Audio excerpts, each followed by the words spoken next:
ఆమె ఒక పేరున్న వైద్యురాలు.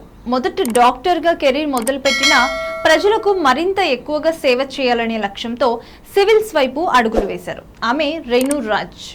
ప్రస్తుతం కేరళలోని వయనాడ్ జిల్లాకు కలెక్టర్గా బాధ్యతలు నిర్వహిస్తున్నారు. డాక్టర్ నుంచి ఐఏఎస్ అధికారిగా రేణురాజ్ సక్సెస్ స్టోరీ ఇప్పుడు చూసేద్దాం. కేరళలోని కొట్టాయంకు చెందిన రేణురాజ్ తండ్రి రిటైర్డ్ ప్రభుత్వ ఉద్యోగి కాగా తల్లి గృహిణి. తన ఇద్దరు అక్క చెల్లెలు కూడా డాక్టర్లు కావడంతో రేణురాజ్ కూడా వైద్య వృత్తిని ఎంచుకుంది. డాక్టర్ కోర్స్ పూర్తయిన తర్వాత ప్రాక్టీస్ మొదలుపెట్టిన రేణురాజ్ ఆ తర్వాత సివిల్ సర్వీసెస్ పై దృష్టి పెట్టింది. డాక్టర్గా కొంతమందికి సేవ చేయొచ్చని, అదే సివిల్స్ ఎంచుకుంటే ఎంతో మందికి సాయం చేయొచ్చనే ఆలోచనతో డాక్టర్గా సేవలు అందిస్తూనే మరోవైపు యూపీఎస్సీ పరీక్షకు సిద్ధపడింది. రోజుకు 3 నుంచి 6 గంటల పాటు సివిల్స్ పరీక్ష కోసం చదివింది. ఇలా 7 నెలల పాటు ప్రిపరేషన్ కొనసాగించింది. మిగిలిన సమయాన్ని వైద్య వృత్తికి కేటాయించింది.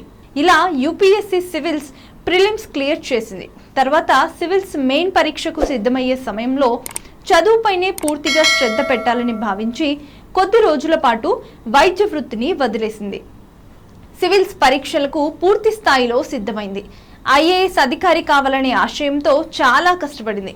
చివరికి తన కృషి ఫలించి మొదటి ప్రయత్నంలోనే యూపీఎస్సీ సివిల్స్ పరీక్షలో 2వ ర్యాంకు సాధించింది. Thank you.